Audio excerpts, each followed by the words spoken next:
ज़ैनब और शैतान जिन्न की कहानी। जमालपुर गांव के ऊपर काला आसमान छाया था। चांद कहीं छिपा हुआ था और सन्नाटा इतना गहरा था कि सांसों की आवाज भी सुनाई देती थी। रात के तीसरे पहर जब गांव के लोग सपनों में खोए हुए थे, एक तीखी चीख ने माहौल को चीर दिया।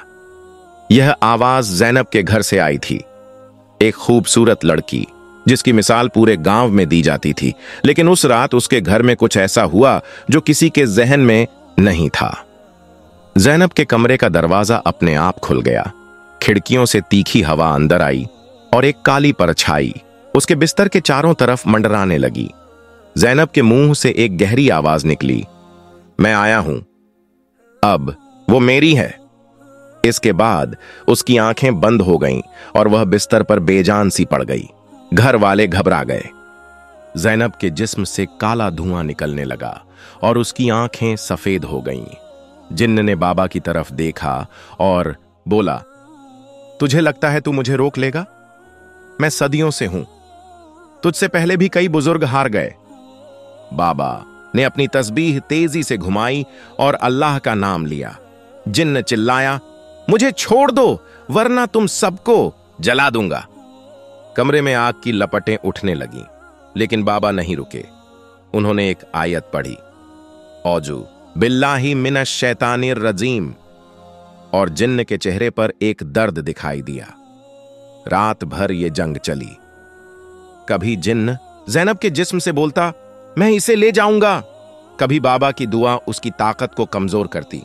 एक पल ऐसा आया जब ज़ैनब के मुंह से खून निकलने लगा और हाजी इस्माइल कमरे में दाखिल होकर चीख पड़ा, बाबा मेरी बेटी मर जाएगी। बाबा ने कहा, सब्र रखो, ये जिन्न का आखिरी जाल है। वो ज़ैनब को डराकर तुम्हें रोकना चाहता है। फातिमा रोने लगी, लेकिन बाबा ने उन्हें तसल्ली दी, अल्लाह की मदद साथ है। सुबह होने वाली थी और जिन्न की ताकत कमजोर पड़ रही थी, लेकिन उसने एक आखिरी चाल चली। ज़ैनब के जिस्म से एक जोर का झटका लगा और वो हवा में उठ गई। उसके मुंह से एक आवाज निकली, अगर मैं हार गया तो इसे भी साथ ले जाऊंगा। जिन्न ने कमरे में एक काला घेरा बनाया और ज़ैनब के चारों तरफ आग की दीवार खड़ी कर दी। बाबा ने अपनी तस्बीह जोर से घुमाई और एक दुआ पढ़ी जो उन्होंने अपने उस्ताद से सीखी थी। जिन्न चीखा, नहीं, ये दुआ मुझे जलाती है। तभी मस्जिद से अजान की आवाज आई। जिन्न के चेहरे पर एक खौफ छा गया और वो बोला, मैं वापस आऊंगा। यह खत्म नहीं हुआ, लेकिन बाबा ने एक जोर की दुआ पढ़ी और जिन्न एक चीख के साथ गायब हो गया। ज़ैनब जमीन पर गिरी और उसकी सांस धीरे धीरे चलने लगी। कमरे में शांति छा गई, लेकिन एक सवाल था, क्या जिन्न सच में चला गया था या ये उसका एक और फरेब था? ज़ैनब धीरे धीरे ठीक हुई। बाबा रहीमुद्दीन ने हाजी इस्माइल को बताया कि जिन्न ज़ैनब के पीछे इसलिए पड़ा था क्योंकि उसकी रूह में एक खास नूर था। वो नूर जो उसके नाना हाजी यूनुस ने अपनी दुआओं से उसके खानदान में डाला था। जिन्न उस नूर को खत्म करना चाहता था, लेकिन अल्लाह की रहमत ने उसे रोक दिया। बाबा ने ज़ैनब को एक तस्बीह दी और कहा, इसे हमेशा अपने पास रखो और हर रोज नमाज पढ़ो। ये जिन्न अब वापस नहीं आएगा, लेकिन अपनी रूहानी ताकत को मजबूत रखो। हाजी इस्माइल और फातिमा अपनी बेटी को लेकर गांव वापस आए। जमालपुर में शांति लौट आई और ज़ैनब की कहानी एक मिसाल बन गई कि शैतान कितना भी जोर लगा ले, अल्लाह की दुआ और उसके नेक बंदों की ताकत से हर बुराई हार जाती है।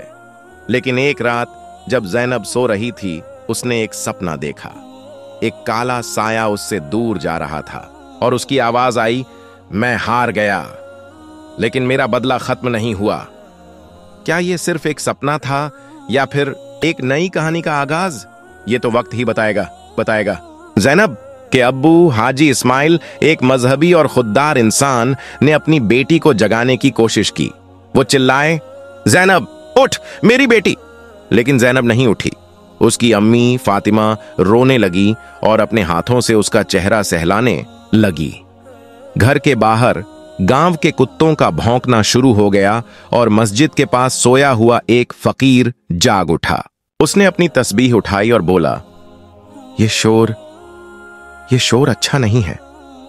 गांव के लोग जैनब के घर की तरफ भागे, लेकिन दरवाजा खुला देखकर सबके पैर रुक गए। अंदर का मंजर देखकर फातिमा चीख पड़ी।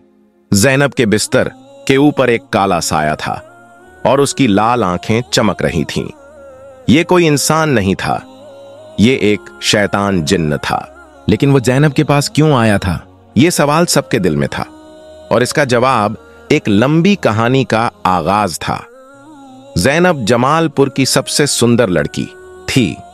उसकी आंखें बादाम की शक्ल में चमकती थीं, बाल रेशम से भी मुलायम थे, और जब वो चलती तो लगता जैसे हवा उसके साथ नाच रही हो।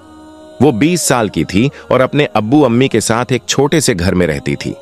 हाजी इस्माइल एक किसान थे जो अपनी बेटी को हर बुरी नजर से बचाने की कोशिश करते थे।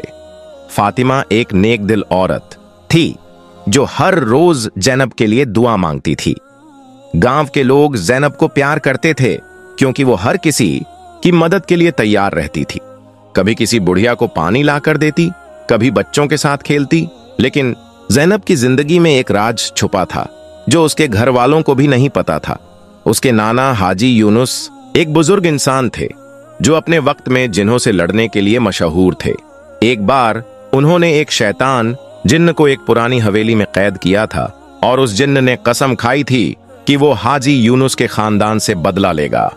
जैनब उसी खानदान की आखिरी नस्ल थी और उसकी रूह में वही नूर था जो उसके नाना के वक्त से आया था। ये नूर शैतान जिन्न के लिए एक चुनौती था। वो इसे अपने कब्जे में करना चाहता था, लेकिन ये बात अभी तक किसी को नहीं पता थी, न जैनब को, न उसके अब्बू अम्मी को। उस भयानक रात के बाद जैनब के साथ अजीब चीजें शुरू हुईं। सुबह जब वो उठी तो उसका चेहरा पीला था और उसने अपनी अम्मी से कहा, मुझे रात भर कोई पुकारता रहा, एक आवाज जो कहती थी कि मैं उसकी हूं। फातिमा ने इसे सपना समझकर टाल दिया, लेकिन जैनब के दिल में एक बेचैनी बैठ गई। दिन गुजरते गए और उसकी आंखों के नीचे काले घेरे बनने लगे। वो अक्सर बोलती, मुझे लगता है कोई मुझे देखता रहता है हर वक्त। फातिमा को लगा शायद उसकी बेटी को नजर लग गई है, लेकिन यह नजर नहीं, कुछ और था। एक दिन जैनब अपने घर के आंगन में कपड़े सुखाने गई। सूरज ढल रहा था और हवा ठंडी हो चली थी। अचानक एक जोर का झोंका आया और कपड़े उड़ने लगे। जैनब ने कपड़ों को पकड़ने की कोशिश की, लेकिन उसके सामने एक काला साया खड़ा हो गया। उसने देखा 2 लाल आंखें और एक बड़ा सा मुंह जो उसकी तरफ बढ़ रहा था। जैनब के मुंह से चीख निकली और वो वहीं बेहोश हो गई। जब फातिमा ने उसे उठाया तो जैनब की आवाज बदल चुकी थी, एक गहरी डरावनी आवाज जो बोली, ये घर मेरा है, तुम सब निकल जाओ। फातिमा के हाथ से पानी का लोटा गिर गया और वो अपने शौहर को बुलाने दौड़ी। हाजी इस्माइल ने जैनब को कुरान की आयतें सुनाई। जैनब के मुंह से एक भयानक हंसी निकली और वो बोली, तुम मुझे रोक नहीं सकते। गांव के लोग ये सुनने आए और देखते ही देखते बात फैल गई। रात को लोगों ने जैनब के घर के पास अजीब आवाजें सुनी। कभी कोई दरवाजा खटखटाता, कभी कोई हंसने की आवाज आती। एक बुढ़िया बीबी खातून ने कहा कि उसने एक लंबी सी परछाई देखी जिसके सिर पर 2 सींग थे। गांव के बच्चों ने कहा कि उन्हें रात में एक औरत के रोने की आवाज सुनाई दी, लेकिन जब वो देखने गए तो वहां कोई नहीं था। डर इतना फैल गया कि लोग जैनब के घर के आसपास से गुजरने से भी डरने लगे। एक रात जब हाजी इस्माइल मस्जिद से लौट रहे थे, उन्हें रास्ते में एक काला कुत्ता दिखा। उसकी आंखें लाल थीं और वो हाजी इस्माइल को घूर रहा था। हाजी इस्माइल ने तस्बीह पढ़ी और कुत्ता एक चीख के साथ गायब हो गया। उन्हें समझ आया कि ये कोई इंसानी बीमारी नहीं, ये एक रूहानी बला थी। लेकिन ये जिन्न जैनब के पीछे क्यों पड़ा था? क्या उसने कुछ गलत किया था या फिर ये किसी पुराने बदले की आग थी? हाजी इस्माइल ने गांव के मौलवी यूसुफ को बुलाया। मौलवी साहब एक नेक दिल इंसान थे, लेकिन जिन्हों के मामले में उनका तजुर्बा कम था। वो जैनब के पास आए, अपने हाथ में कुरान उठाया और आयतें पढ़ने लगे। पहले तो कुछ नहीं हुआ, लेकिन जैसे ही उन्होंने सूरह बकराह की आयतें पढ़ीं, जैनब के जिस्म से एक काला धुआं निकलने लगा। उसने मौलवी साहब की तरफ देखा और बोली, रुक जाओ वरना तुम्हारी जिंदगी खत्म कर दूंगा। मौलवी साहब के हाथ कांपने लगे, लेकिन मौलवी साहब ने हिम्मत नहीं हारी। उन्होंने जोर से दुआ पड़ी और जैनब के मुंह से एक भयानक हंसी निकली। तुम जैसे छोटे लोग मुझे नहीं रोक सकते, मैं शैतान हूं। तभी कमरे में एक अजीब सी ठंडक छा गई। मौलवी साहब ने देखा कि जैनब के बिस्तर के नीचे से एक पुरानी तस्वीर निकली, एक औरत की तस्वीर जो जैनब से मिलती जुलती थी। मौलवी साहब ने हाजी इस्माइल से पूछा, ये कौन है? हाजी इस्माइल ने तस्वीर को गौर से देखा और बोले, ये तो मेरी मां है, जैनब की नानी। तस्वीर के पीछे कुछ लिखा हुआ था, मुझे माफ कर दो, मैंने उसे कैद किया। यह एक नया राज था। मौलवी साहब के दिल में एक सवाल उठा, क्या जैनब की नानी का इस जिन्न से कोई रिश्ता था? उन्होंने हाजी इस्माइल से कहा, इस जिन्न को सिर्फ एक बुजुर्ग ही रोक सकता है। बाबा रहीमुद्दीन के पास जाओ। हाजी इस्माइल का चेहरा उतर गया। उन्हें समझ आ गया कि यह मामला उनके हाथ से बाहर है। फातिमा ने अपने हाथों को जैनब के माथे पर रखा और रोती हुई बोली, मेरी बेटी को क्या हो गया है? यह तस्वीर, इसका क्या मतलब है? मौलवी साहब ने कहा, इस तस्वीर का राज शायद बाबा ही खोल सकते हैं। जल्दी करो वरना यह जिन्नत जैनब को ले जाएगा। उस रात हाजी इस्माइल ने फैसला किया कि सुबह होते ही वो बाबा रहीमुद्दीन के पास जाएंगे, लेकिन उनके दिल में एक डर था, क्या वो वक्त पर पहुंच पाएंगे? मौलवी साहब के जाने के बाद हाजी इस्माइल और फातिमा ने जैनब को संभालने की कोशिश की। वो रात के लिए उसके पास बैठे रहे, तस्बीह पढ़ते हुए। लेकिन रात के 2 बजे घर में एक तीखी हवा आई। जैनब के कमरे की खिड़की अपने आप खुल गई और एक आवाज गूंजी, वो मेरी है, इसे मुझे दो। जैनब के जिस्म से एक जोर का झटका लगा और वो बिस्तर से उठकर हवा में लटक गई, जैसे कोई उसके बाल पकड़कर उसे उठा रहा हो। फातिमा चीख पड़ी, मेरी बेटी को छोड़ दो। हाजी इस्माइल ने अपने हाथ में कुरान उठाया और आयतें पढ़ने लगे। जैनब के मुंह से एक गहरी हंसी निकली, तुम मुझे रोक नहीं सकते। कमरे में एक काला धुआं फैल गया और उसमें से एक भयानक चेहरा उभरा, 2 लाल आंखें, एक बड़ा सा मुंह और एक आवाज जो रूह तक उतर जाती थी। जिन्न ने कहा, मैं इसे ले जाऊंगा और तुम सबको खत्म कर दूंगा। हाजी इस्माइल और फातिमा दरवाजे की तरफ भागे, लेकिन दरवाजा अपने आप बंद हो गया। फातिमा रोने लगी, अल्लाह मेरी बेटी को बचा लो। जैनब के जिस्म से काला धुआं और तेजी से निकलने लगा और उसकी आंखें सफेद हो गईं। जिन्न ने एक जोर की चीख मारी और घर की छत पर थप थप की आवाज आने लगी, जैसे कोई भारी चीज चल रही हो। हाजी इस्माइल ने अपनी तस्बीह तेजी से घुमाई और दुआ पढ़ी, लेकिन जिन्न का जोर बढ़ता गया। जैनब के हाथों से एक अजीब सी ताकत निकली और उसने अपने अब्बू की तरफ हाथ बढ़ाया, जैसे उसे पकड़ना चाहती हो।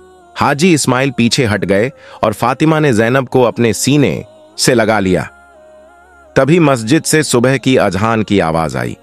जिन्न के चेहरे पर एक गुस्सा दिखाई दिया और वो बोला, ये आवाज मुझे रोकती है। अजान के साथ ही जिन्न एक चीख के साथ गायब हो गया और जैनब जमीन पर गिर पड़ी। उसके जिस्म से ठंडा पसीना निकल रहा था और उसकी सांस धीमी चल रही थी। हाजी इस्माइल ने उसे उठाया और बोला, जैनब मेरी बेटी, तू ठीक है? जैनब की आंखें खुलीं, लेकिन उसने कुछ नहीं कहा, बस एक खौफ से भरी निगाह से अपने अब्बू को देखा। यह पहला बड़ा हमला था, लेकिन यह आखिरी नहीं था। जिन्न वादा करके गया था कि वो वापस आएगा। सुबह होते ही हाजी इस्माइल ने जैनब को एक गड्ढे गाड़ी में लिटाया, कुछ खाना और पानी साथ लिया और शहर की तरफ चल पड़े। जमालपुर से बाबा का दरबार 50 कोस दूर था और रास्ता जंगल, पहाड़ों और नदियों से होकर जाता था। फातिमा ने अपनी बेटी के माथे पर हाथ रखा और दुआ मांगी, या अल्लाह मेरी बेटी को इस बला से बचा ले। लेकिन सफर आसान नहीं था। जिन्न उनके पीछे लगा हुआ था। पहली रात जब वो एक जंगल में रुक गए, उन्हें पेड़ों के बीच से अजीब सी आवाजें सुनाई दी, जैसे कोई छुपकर उन्हें देख रहा हो। हाजी इस्माइल ने एक छोटी सी आग जलाई और कुरान पढ़ने लगे। जैनब सो रही थी, लेकिन उसके चेहरे पर एक अजीब सी बेचैनी थी। अचानक गाड़ी के पीछे से एक काला साया उभरा और ज़ैनब की तरफ बढ़ा। फातिमा ने देखा और चिल्लाई, इस्माइल देखो। हाजी इस्माइल ने तस्बीह उठाई और दुआ पढ़ी, लेकिन साया रुका नहीं। उसने ज़ैनब के पास पहुंचकर उसके कान में कुछ कहा और ज़ैनब के मुंह से एक आवाज निकली, वापस जाओ वरना सब मरोगे। हाजी इस्माइल ने जोर से अल्लाहू अकबर कहा और साया एक हवा के झोंके के साथ गायब हो गया। लेकिन यह सिर्फ एक छोटा सा झटका था, असली तूफान अभी आना बाकी था। दूसरे दिन जब वो एक पुरानी पुल पर पहुंचे, उन्हें एक बूढ़ा मिला। उसके कपड़े फटे हुए थे और उसकी आंखें गीली थीं। उसने हाजी इस्माइल से कहा, तुम अपनी बेटी को कहां ले जा रहे हो? इसके पीछे वो शैतान है जो सदियों से है, मैंने उसे देखा है।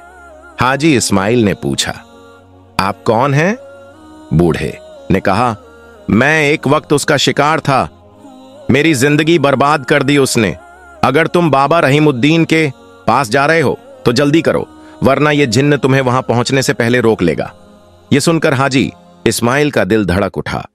बूढ़े की बात में एक सच्चाई थी, जिन्न उन्हें हर कदम पर रोकना चाहता था। तीसरे दिन जब वो एक नदी के पास पहुंचे, उन्हें एक अजीब मंजर दिखा। नदी का पानी एक जगह रुक गया था और उसमें से एक काला साया उभरा। साये ने ज़ैनब की तरफ देखा और बोला, तुम मुझसे नहीं भाग सकते। हाजी इस्माइल ने अपनी तस्बीह तेजी से घुमाई और फातिमा ने ज़ैनब को अपने सीने से लगा लिया। साया धीरे धीरे पानी में डूब गया, लेकिन उसकी आवाज गूंजती रही, मैं वापस आऊंगा। यह सफर एक जंग बन चुका था और हर कदम पर खतरा बढ़ रहा था। 3 दिन और सफर के बाद हाजी इस्माइल अपनी बेटी को लेकर बाबा रहीमुद्दीन के दरबार में पहुंचा। दरबार एक पुरानी मस्जिद के पास था, जहां लोग अपनी परेशानियां लेकर आते थे। बाबा रहीमुद्दीन एक सफेद चादर ओढ़े हुए थे। उनकी दाढ़ी लंबी और सफेद थी और आंखों में एक अजीब सी शांति थी जो रूह तक उतर जाती थी। उनके हाथ में एक तस्बीह थी जिसे वो धीरे धीरे घुमा रहे थे। हाजी इस्माइल ने ज़ैनब को बाबा के सामने लिटाया और बोला, बाबा मेरी बेटी को बचा लीजिए, ये जिन्न उसे ले जाना चाहता है। बाबा ने ज़ैनब को गौर से देखा, उसके माथे पर हाथ रखा और एक लंबी दुआ पढ़ी। ज़ैनब के जिस्म से एक हल्का सा झटका लगा और उसके मुंह से एक धीमी सी आवाज निकली, मुझे छोड़ दो। बाबा ने हाजी इस्माइल से कहा, यह शैतान जिन्न सदियों पुराना है, इसे ज़ैनब की रूह चाहिए, क्योंकि इसमें एक खास नूर है जो इस जिन्न के लिए एक चुनौती है। उन्होंने बताया कि ये जिन्न ज़ैनब को अपने साथ एक रूहानी दुनिया में ले जाना चाहता था, जहां वो उसकी रूह को कैद कर सके। लेकिन एक सवाल था, ये नूर ज़ैनब में कहां से आया? बाबा ने एक पुरानी किताब निकाली और हाजी इस्माइल को दिखाई। उसमें लिखा था कि ज़ैनब के नाना हाजी यूनुस ने एक शैतान जिन्न को एक पुरानी हवेली में कैद किया था। उस जिन्न ने कसम खाई थी कि वो हाजी यूनुस के खानदान से बदला लेगा और ज़ैनब उसकी आखिरी निशानी थी। बाबा ने कहा, इस जिन्न को रोकने के लिए मुझे वक्त चाहिए और एक बड़ी जंग लड़नी होगी। लेकिन पहले बाबा ने ज़ैनब के साथ एक छोटा सा इम्तिहान किया। उन्होंने उसके पास एक तस्बीह रखी और दुआ पढ़ी। ज़ैनब के जिस्म से एक चीख निकली और कमरे में एक काला साया उभरा। जिन्न बोला, ये बाबा मुझे नहीं रोक सकता, मैं वापस आऊंगा। बाबा ने तस्बीह तेजी से घुमाई और साया गायब हो गया। यह पहला सामना था, लेकिन असली लड़ाई अभी बाकी थी। बाबा रहीमुद्दीन ने एक रात ज़ैनब के साथ एक खास इबादत का आयोजन किया। उन्होंने मस्जिद के एक कमरे में चारों तरफ कुरान की आयतों से लिखी हुई तस्बीहों से घेरा बनाया और ज़ैनब को बीच में बिठाया। हाजी इस्माइल और फातिमा कमरे के बाहर दुआ मांग रहे थे। बाबा ने अपनी आवाज में एक जोर से दुआ शुरू की और देखते ही देखते कमरे का माहौल बदल गया। हवा तेज हो गई, खिड़कियां खटखटाने लगीं और एक भयानक आवाज गूंजने लगी, ये मेरी है, इसे मुझे दो। ज़ैनब के जिस्म से काला धुआं निकलने लगा और उसकी आंखें सफेद हो गईं। जिन्न ने बाबा की तरफ देखा और बोला, तुझे लगता है तू मुझे रोक लेगा? मैं सदियों से हूं, तुझसे पहले भी कई बुजुर्ग हार गए, बाबा ने अपनी तस्बीह तेजी से घुमाई और अल्लाह का नाम लिया। जिन्न चिल्लाया, मुझे छोड़ दो वरना तुम सबको जला दूंगा। कमरे में आग की लपटें उठने लगीं, लेकिन बाबा नहीं रुके। उन्होंने एक आयत पढ़ी, औजू बिल्लाहि मिनश शैतानिर रजीम, और जिन्न के चेहरे पर एक दर्द दिखाई दिया। रात भर ये जंग चली। कभी जिन्न ज़ैनब के जिस्म से बोलता, मैं इसे ले जाऊंगा। कभी बाबा की दुआ उसकी ताकत को कमजोर करती। एक पल ऐसा आया जब ज़ैनब के मुंह से खून निकलने लगा और हाजी इस्माइल कमरे में दाखिल होकर चीख पड़ा, बाबा मेरी बेटी मर जाएगी। बाबा ने कहा, सब्र रखो, ये जिन्न का आखिरी जाल है। वो ज़ैनब को डराकर तुम्हें रोकना चाहता है। फातिमा रोने लगी, लेकिन बाबा ने उन्हें तसल्ली दी, अल्लाह की मदद साथ है। सुबह होने वाली थी और जिन्न की ताकत कमजोर पड़ रही थी, लेकिन उसने एक आखिरी चाल चली। ज़ैनब के जिस्म से एक जोर का झटका लगा और वो हवा में उठ गई। उसके मुंह से एक आवाज निकली, अगर मैं हार गया तो इसे भी साथ ले जाऊंगा। जिन्न ने कमरे में एक काला घेरा बनाया और ज़ैनब के चारों तरफ आग की दीवार खड़ी कर दी। बाबा ने अपनी तस्बीह जोर से घुमाई और एक दुआ पढ़ी जो उन्होंने अपने उस्ताद से सीखी थी। जिन्न चीखा, नहीं, ये दुआ मुझे जलाती है। तभी मस्जिद से अजान की आवाज आई। जिन्न के चेहरे पर एक खौफ छा गया और वो बोला, मैं वापस आऊंगा। यह खत्म नहीं हुआ, लेकिन बाबा ने एक जोर की दुआ पढ़ी और जिन्न एक चीख के साथ गायब हो गया। ज़ैनब जमीन पर गिरी और उसकी सांस धीरे धीरे चलने लगी। कमरे में शांति छा गई, लेकिन एक सवाल था, क्या जिन्न सच में चला गया था या ये उसका एक और फरेब था? ज़ैनब धीरे धीरे ठीक हुई। बाबा रहीमुद्दीन ने हाजी इस्माइल को बताया कि जिन्न ज़ैनब के पीछे इसलिए पड़ा था क्योंकि उसकी रूह में एक खास नूर था। वो नूर जो उसके नाना हाजी यूनुस ने अपनी दुआओं से उसके खानदान में डाला था। जिन्न उस नूर को खत्म करना चाहता था, लेकिन अल्लाह की रहमत ने उसे रोक दिया। बाबा ने ज़ैनब को एक तस्बीह दी और कहा, इसे हमेशा अपने पास रखो और हर रोज नमाज पढ़ो। यह जिन्न अब वापस नहीं आएगा, लेकिन अपनी रूहानी ताकत को मजबूत रखो। हाजी इस्माइल और फातिमा अपनी बेटी को लेकर गांव वापस आए। जमालपुर में शांति लौट आई और ज़ैनब की कहानी एक मिसाल बन गई कि शैतान कितना भी जोर लगा ले, अल्लाह की दुआ और उसके नेक बंदों की ताकत से हर बुराई हार जाती है। लेकिन एक रात जब ज़ैनब सो रही थी, उसने एक सपना देखा। एक काला साया उससे दूर जा रहा था और उसकी आवाज आई, मैं हार गया, लेकिन मेरा बदला खत्म नहीं हुआ। क्या यह सिर्फ एक सपना था या फिर एक नई कहानी का आगाज? ये तो वक्त ही बताएगा।